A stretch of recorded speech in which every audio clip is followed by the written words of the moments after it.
जय हिंद बच्चों, कैसे हैं आप सब। आज हम कक्षा 8 के हिंदी की पाठ्य पुस्तक भाषा मंजरी को पढ़ेंगे। भाषा मंजरी में पाठ 9 में है क्या निराश हुआ जाए। इसे हजारी प्रसाद द्विवेदी जी ने लिखा है। तो इसका कुछ भाग हम पिछले पाठ में पढ़ चुके थे। तो इसमें लेखक ने बताया था कि समाज में बुराइयां बढ़ गई है, लेकिन फिर भी अभी भी अच्छाई बची हुई है। तो इसका उदाहरण देते हुए उन्होंने अपने जीवन में घटी एक घटना का बारे में बताया था कि किस तरह से जो टिकट बाबू हैं वे आकर उनको पैसे वापस करते हैं।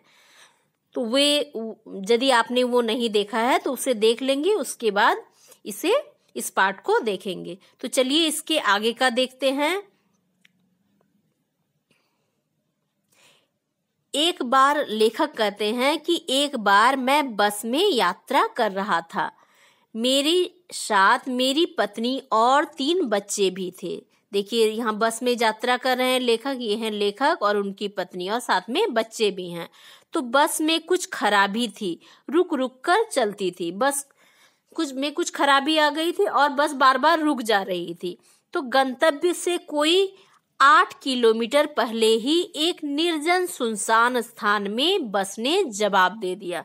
तो बस चलते चलते रुक गई और एक सुनसान जगह में वो आकर रुक गई। मतलब जहां उनको पहुंचना था, उनका गंतव्य था, वहां से 8 किलोमीटर पहले ही एक सुनसान जगह में बस रुक गई, मतलब खराब हो गई।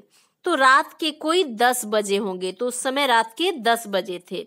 बस में यात्री घबरा गए और रात के समय सुनसान जगह में जब बस रुक गई तो बस में जितने यात्री थे वे घबरा गए। कंडक्टर उतर गया और एक साइकिल लेकर चलता बना। तो कंडक्टर वहां से उतरा और साइकिल लेकर वो चला गया। जैसे चित्र में दिख रहा है, देखिए कंडक्टर चला जा रहा है साइकिल लेकर।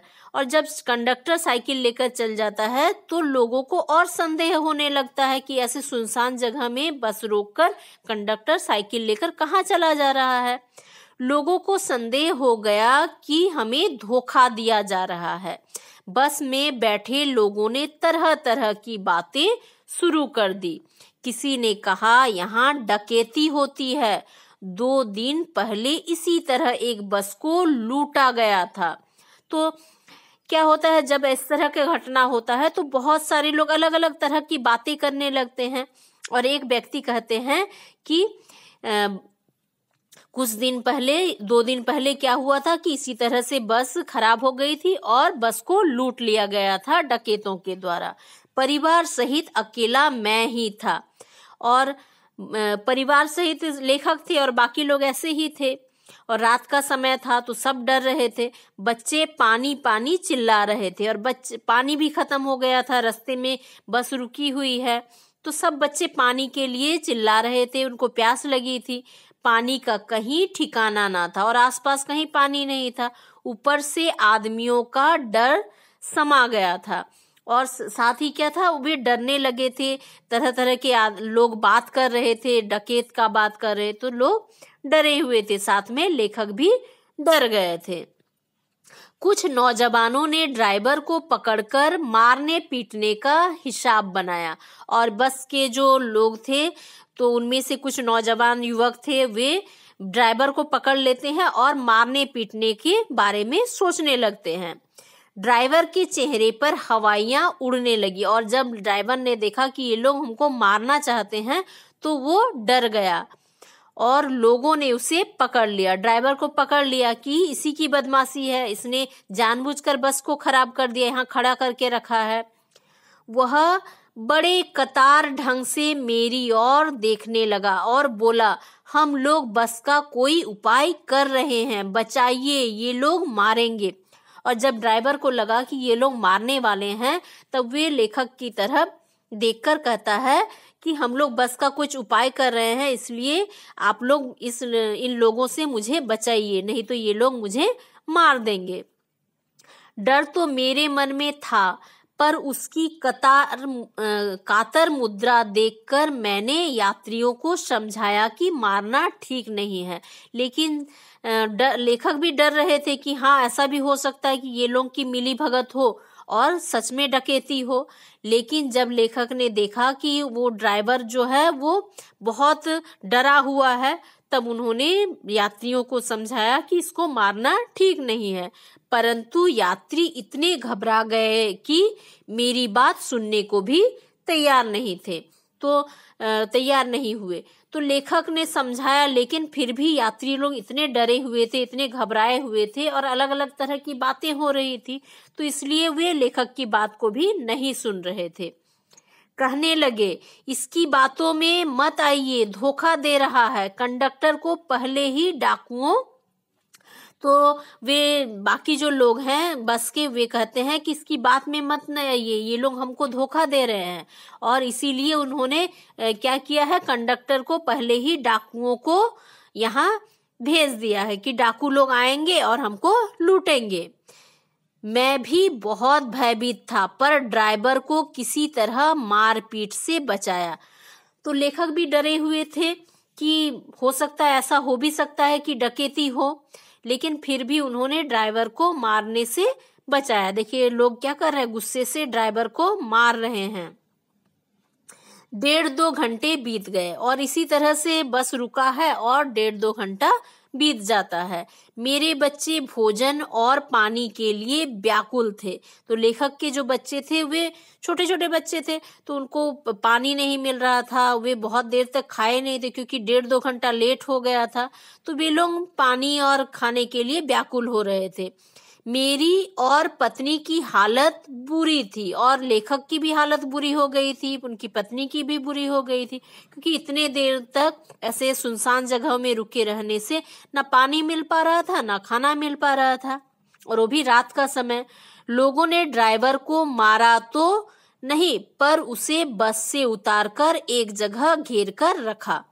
ड्राइवर को जब मारने के लिए लेखक ने समझाया तो ड्राइवर को लोगों ने नहीं मारा, लेकिन बस से उतारकर उसको घेर कर लोगों ने रखा ताकि वो भाग ना सके और किसी तरह की साजिश ना कर सके। कोई भी दुर्घटना होती है तो पहले ड्राइवर को समाप्त कर देना उन्हें उचित जान पड़ा, और लोग इतने ज्यादा घबराए हुए थे, उनको लगा कि यदि कोई घटना होती है तो पहले ड्राइवर को मारा जाएगा। मेरे गिड़गिड़ाने का कोई विशेष असर नहीं पड़ा और लेखक के बार बार समझाने पर भी किसी भी तरह का लोगों पर असर नहीं पड़ रहा था।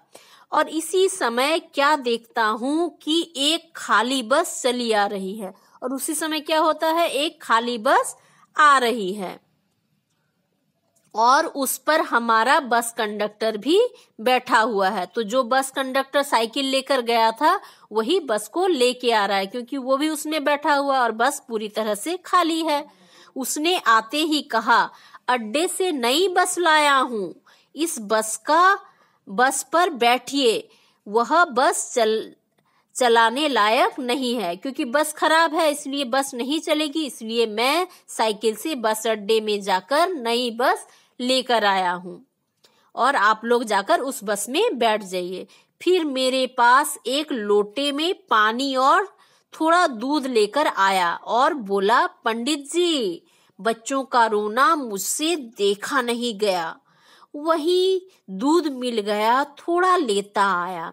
और कंडक्टर देखिए कितना अच्छा आदमी है, वो जाते जाते भी इतनी मुसीबत में भी वो जो लेखक हैं उनके बच्चों का उसको ख्याल है कि बच्चे भूख से रो रहे हैं, तो वहीं से वो लोटे में पानी और दूध ले आता है और लेखक को देते हुए कहता है कि इनका रोना मुझे देखा नहीं जा रहा है, आप इसको दूध पिला दीजिए, क्योंकि मैं ये थोड़ा सा दूध ले आया हूँ। तो कितना अच्छा है, मन का आदमी है। लेकिन सभी लोग उस पर संदेह कर रहे थे कि वो जाकर डकैतों को बुला कर ला रहा है।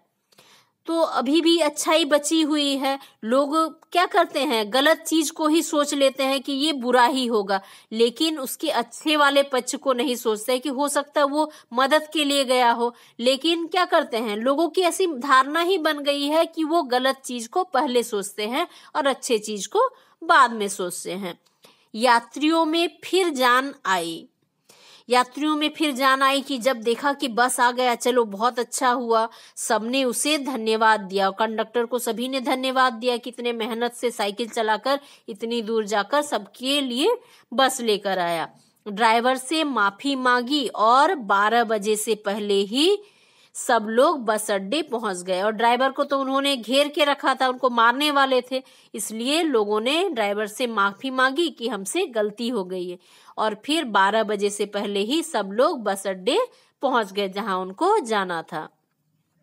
कैसे कहूं कि मनुष्यता एकदम समाप्त हो गई है। और इस घटना के बाद लेखक कहते हैं कि किस तरह से ये जो घटना घटा कि कंडक्टर कितना मेहनत से गया और सबके लिए नया बस लेके आया, तो ये सारे घटनाओं के बाद हम कैसे कह सकते हैं कि मनुष्यता एकदम समाप्त हो गई है।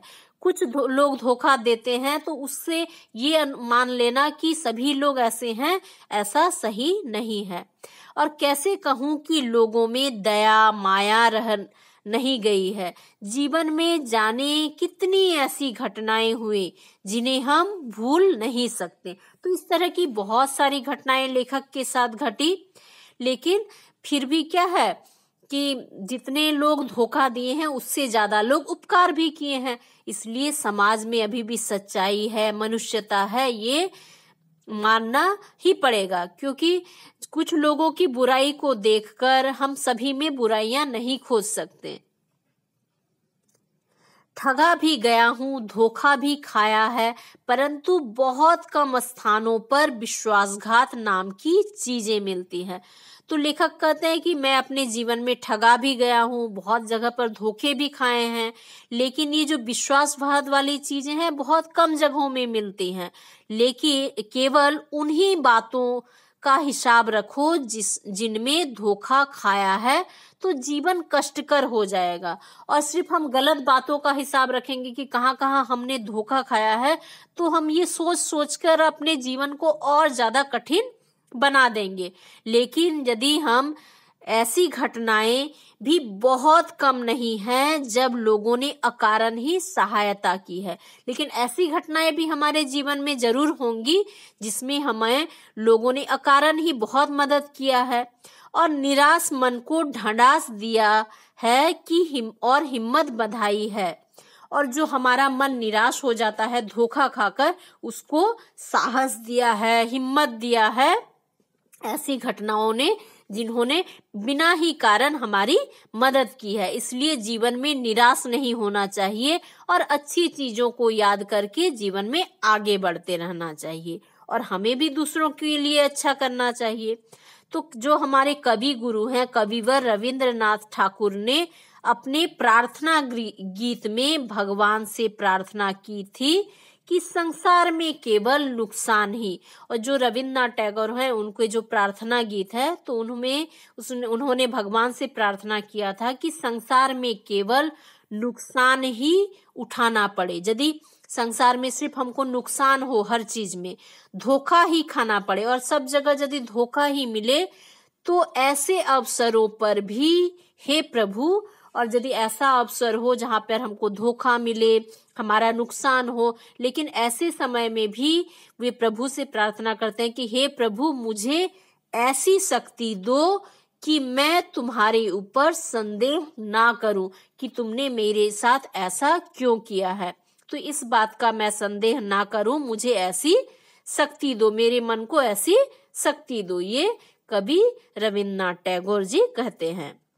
तो इसलिए हमें भी अब प्रार्थना करना चाहिए कि हम जहां धोखा खाए हैं उन चीजों को ना याद करके, जिन चीजों से हमें खुशियां मिली हो, किसी से सहायता मिली हो, उन चीजों से हमें शक्ति मिले कि हम अपने ईश्वर को कोई या भगवान को किसी तरह का संदेह ना करें। मनुष्य की बनाई विधियां गलत नतीजे तक पहुंच रही है तो उन्हें बदलना होगा। और मनुष्य क्या करते हैं, पहले गलत चीज को ही सोच लेते हैं कि ये व्यक्ति गलत ही होगा। कोई ऐसा घटना होता है तो पहले हम गलत चीज का अनुमान लगा लेते हैं, लेकिन उसके जो सकारात्मक पक्ष है, अच्छे पक्ष है, उस पर ध्यान नहीं देते। वस्तुतः आए दिन इन्हें बदला ही जा रहा है, लेकिन अब भी आशा की ज्योति बुझी नहीं है। तो समाज में बहुत सारी बुराइयां हैं, लेकिन फिर भी आशा की ज्योति अभी भी बची हुई है, क्योंकि ऐसे घटनाएं बहुत मिलेंगी, आपके जीवन में भी जरूर घटी होंगी। जैसे लेखक ने अपना टिकट बाबू और बस की यात्रा वाला, कंडक्टर वाला उदाहरण दिया है, तो जरूर आपके जीवन में भी ऐसी घटना या ऐसे लोग जरूर मिले होंगे। इसलिए अभी भी आशा के किरण बची हुई है और उस ज्योति को बचा के रखना है। इसलिए अपने मन में ये विश्वास रखना है कि अभी भी सच्चाई बची है और हमको निराश होने की आवश्यकता नहीं है, और जीवन में और लोगों के लिए भी आशा की किरण बनना है। महान भारतवर्ष को पाने की संभावना बनी हुई है और बनी रहेगी। तो जो हमारा भारतवर्ष है, उसमें उसके जो संस्कृति है, सच्चाई ईमानदारी की, वो संभावना बनी हुई है, अभी भी लोगों में सच्चाई है और वो आगे भी रहेगी। और मेरे मन निराश होने की जरूरत नहीं है। इसलिए लेखक कहते हैं कि मेरा मन जो है, अपने मन को कहते हैं कि तुझे निराश होने की आवश्यकता नहीं है, क्योंकि समाज में चाहे कितनी भी बुराइयां क्यों ना हो, लेकिन अभी भी समाज में सच्चाई, मनुष्यता, मानवता बची हुई है। इसलिए ओ मेरे मन, तू निराश ना हो। और आपको भी निराश होने की आवश्यकता नहीं है। यदि आपने कभी धोखा खाया है तो उन बातों को याद कीजिए जब आपकी किसी ने सहायता की है या फिर आपने किसी की सहायता की है। और सभी लोग बुरे नहीं होते हैं, उनमें भी अच्छाई और बुराई दोनों गुण जरूर होते हैं। तो इस पाठ में लेखक ने अपने जीवन में घटित घटनाओं के माध्यम से यह संदेश दिया है कि हमारे आसपास निराशाजनक परिस्थितियां मौजूद होने पर भी हमें निराश होने की आवश्यकता नहीं है। हमें अपने सद्विवेक और अच्छाई पर भरोसा कर उन परिस्थितियों को बदलने का यथाशक्ति प्रयास करना चाहिए। यदि हमारे साथ कभी अच्छा हुआ है तो हम भी कोशिश करेंगे कि हम भी किसी के साथ अच्छा करेंगे, और इस तरह से समाज को बदला जा सकता है। तो आशा करती हूँ आप भी ऐसा करेंगे, आप भी लोगों के जीवन में खुशियां लाने का प्रयास करेंगे। तो इस तरह से क्या होगा, समाज में मनुष्यता, मानवता, सच्चाई, ईमानदारी ये बची रहेगी, और हमारे भारत की जो संस्कृति है, लोगों की मदद करना, वो भी बची है और हमेशा रहेगी। तो आप इसे पढ़िए और समझने का प्रयास कीजिए। आज के लिए इतना ही। धन्यवाद।